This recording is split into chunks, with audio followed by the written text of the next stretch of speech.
आपको अगर वॉक करने जाना है तो डिबेट के बाद जाइएगा। फैज का पॉइंट। हाँ फैज साहब बोलिए। चारू आ रहा हूं, relax Charu ji, I am coming to you. Faiz मैं नहीं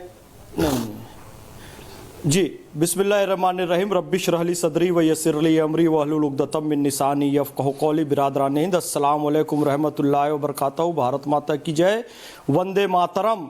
सप्त कोटि कंठा कल कल निराद कर ले, विसप्त कोटि भुजैर धृत खर करवाले, अबला एनुमग एतिबले बहुबल धारणीम नमामि तारणीम रिपुदल वारणीम मातरम वंदे मातरम। तुम्ही विद्या तुम्ही धर्म तुम्ही हृदय तुम्ही मर्म, त्वम ही प्राण शरीरे बहुते तुम्ही माँ शक्ति, हृदय तुम्ही माँ भक्ति, तोमराई प्रतिमा गढ़ी मंदिरे मंदिरे वंदे मातरम।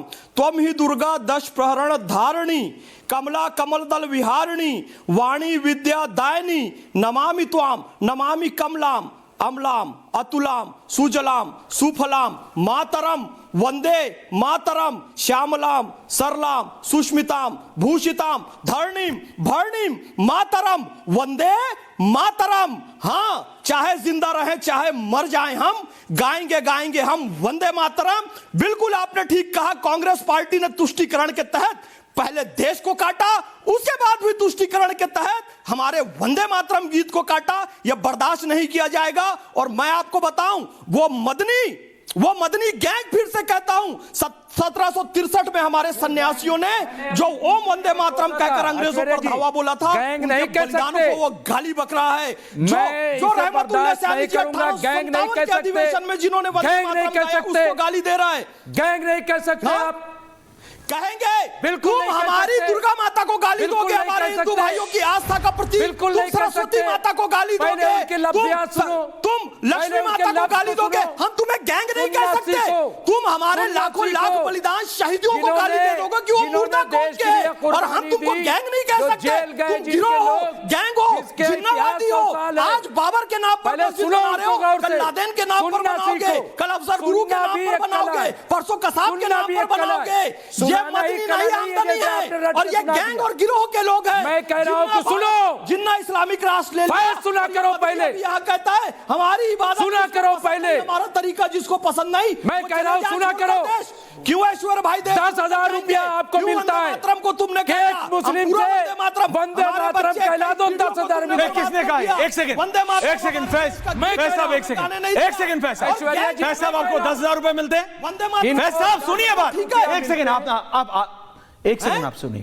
फैज साहब, रिजवी जी कह रहे हैं 10 रुपए का आदमी 10,000 सुनिए। कभी फैज साहब, कभी नहीं हूं। रिजवी जी कह रहे हैं आपको 10,000 रुपए कोई देता है वंदे मातरम बोलने के लिए।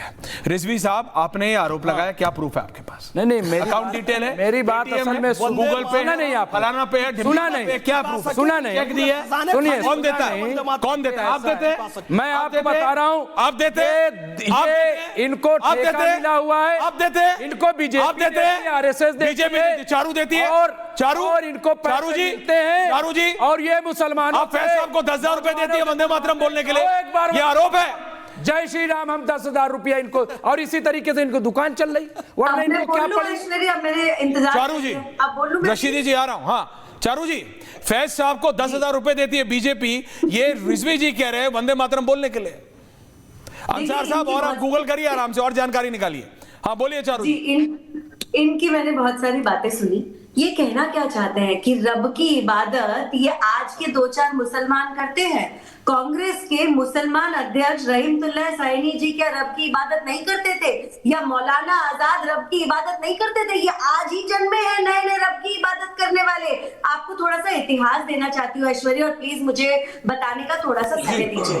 जब पहली बार कांग्रेस के सेशन में कलकत्ता में वंदे मातरम गाया गया था, गाने वाले थे रविंद्रनाथ टैगोर जी हिमसेल्फ। रविंद्रनाथ टैगोर जी ने खुद वंदे मातरम को कांग्रेस के सेशन में कलकत्ता में 1896 में गाया था। अध्यक्ष कौन थे उस समय कांग्रेस के? रहीमतुल्लाह सियानी जी, एक मुस्लिम लीडर थे हमारे देश के। उसके बाद इस गान को राष्ट्रगान की तरीके से समझो या एक आजादी का जन नारा समझो, उस रूप में हर जगह लिया गया और कांग्रेस के हर सेशन में पूरे वंदे मातरम को, पूरे 6 पैराग्राफ्स को गाया गया। बहुत सारे अध्यक्ष आए, बहुत सारे अध्यक्ष गए, इसमें मौलाना आजाद जी भी थे, वो भी मुसलमान थे, किसी को कोई आपत्ति नहीं हुई। आपत्ति आप जानते हैं कब आई? आपत्ति तब आई जब नेहरू जी ने चिट्ठी लिखी। नेहरू जी ने चिट्ठी लिखी 1937 में, और उन्होंने कहा कि भाई इसमें देवी देवताओं के नाम लिए जाते हैं, इसीलिए ये ठीक नहीं है। कोई कम्युनल टेंशन नहीं थी, हमारे देश में कोई झगड़े नहीं थे, कोई धर्म के नाम पर नफरत का बीज नहीं बोया था। सिर्फ एक ही बात होती थी, राष्ट्रवाद की, भारत की बात होती थी। ये धर्म के नाम का बीज बोने वाले जो लोग हैं, आज ही उन्हीं के वंशज बैठे हैं, जिनको अपनी हिस्ट्री, अपने फैक्ट्स नहीं पता और कहते हैं हम मुसलमान हैं इसीलिए हम नाम नहीं ले सकते।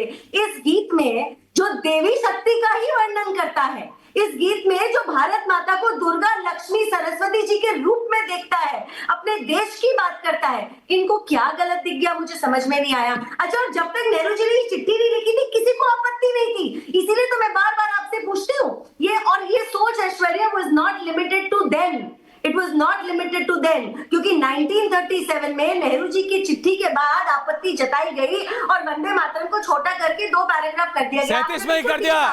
लारी साहब आ रहा हूं। रशीदी जी, वंदे मातरम से क्या प्रॉब्लम है? भारत सरकार कह रही है डिबेट करो, राहुल गांधी बोलेंगे, प्रियंका वाड्रा बोलेंगी। नहीं, मैं तो फैक्ट बोल रही हूँ। नहीं, यू आर, ये लोग मुसलमान नहीं हर क्या? नहीं, मैं कह रहा हूं है, लेकिन वो सिलेक्टिव। मदनी क्या कह रहे हैं? मदनी कह रहे हैं जो वंदे मातरम बोलेगा वो कौम मरी हुई है। रशीदी जी, ये क्या हो रहा है? ऐश्वर्या भाई जी, ओके, चारू जी आ रहा हूं। रशीदी जी बोलिए। अरे ऐश्वर्या भाई सुनो तो सही। बोलिए रशीदी अरे जी। सुनो तो सही, सुनाइए रशीदी जी। मैं ये कह रहा हूं कि आपको मुसलमान से वंदे मातरम बुलवाने में मजा क्यों आता है? मजा? दूसरी बात यह है, जब देश का संविधान कहता है कि किसी को मजबूर नहीं किया जा सकता, कोर्ट कहता है किसी को मजबूर नहीं किया जा सकता, हम नहीं बोलना चाहते। आर्टिकल 19 तो पढ़ा होगा आपने, इजहार राय की आजादी जिसको कहा जाता है, हम नहीं बोलना चाहते, क्यों मजबूर करते हो हमें आपके नहीं ये बोलना है? आर्टिकल 25 तो पढ़ा होगा आपने कि हर आदमी को आजादी है अपने मजहब पर अमल करने की। ऐश्वर्या भाई, क्यों हमारे मजहब पर थोपते हो आप इसको? फैसा आ रहा हूं, करते हो आखिर ऐसा? फैसा बोलने दीजिए, फिर आ रहा हूं एक एक करके। जी बोलिए। नहीं, आप मुझे बताइएगा, देश का एक संविधान है और ये देश संविधान से चल रहा है, बिल्कुल, गीता और कुरान से नहीं चल रहा है।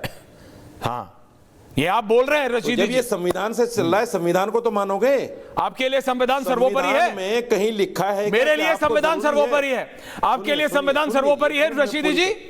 अरे मैं पूरी कर लूं। नहीं, मैं आप ही से पूछ रहा हूं। आपने कहा बिल्कुल सर्वोपरि है। हाँ, बिल्कुल सर्वोपरि है, बिल्कुल सर्वोपरि है। आप मुझे बताइए, देश का सुप्रीम कोर्ट ये कहता है कि राष्ट्रीय गीत नहीं, राष्ट्रीय गान के लिए भी अगर कोई खड़ा नहीं होता है तो वो देशद्रोही नहीं है।